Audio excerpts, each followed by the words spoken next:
Kaugnay sa pag-issue ng warrant of arrest kina MNLF Founding Chairman Nur Miswari at sa sitwasyon sa Zamboanga City, makakapanayam natin si Zamboanga City Mayor Ben Climaco. Magandang umaga po, Mayor Climaco. Buenos dias, Cara, and to all your televiewers and listeners. Ma'am, ano po ang reaction ninyo dito po sa pag-issue ng warrant of arrest at pagsampa po ng kasong rebellion kay MNLF Founding Chairman Nur Miswari at sa kanyang mga kasamahan? As one of the petitioners, I will really pursue this case in order to seek justice for all those who have died and the 800,500 population of the city of Zamboanga. Okay, ma'am, isang buwan na po matapos yung lumusob yung mga miyembro ng faction ni Miswari ng MNLF. Kumusta na po ang pagbangon ng Zamboanga City sa ngayon, ma'am? Well, alam mo, Cara, sa ngayon lang, lumabas ang araw for the first time and we pray and ask God to continue giving us sunshine and sunny weather because we have 18,000 more evacuees out of 22 barangays that have been affected aside from the 118,000 evacuees of the crisis. So, nadoblehan po in a sense by 18,000 ang mga evacuees natin. Okay, ma'am, paano po yung mga, kasi nakita naman natin na maraming mga bahay ang sinunog, maraming naapektuhan itong bakbakan. Paano po ngayon na mabubuhay ulit yung mga taga Zamboanga? Is the local government helping them to rebuild their homes?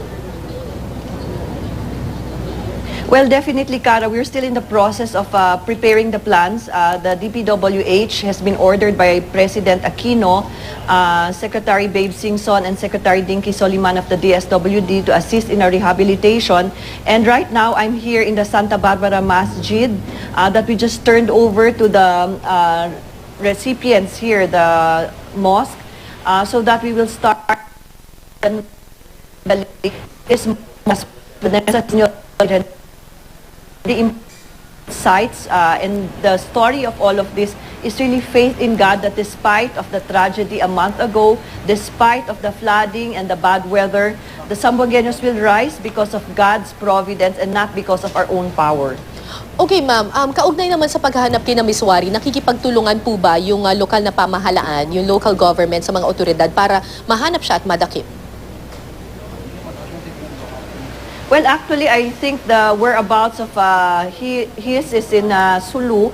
So it is the military authorities that are taking over. But definitely the city of Zamboanga extends whatever help we can in terms of our personnel to really bring about justice to the people that have, those that have died, those that have lost homes, and those that are still suffering double in this tragedy.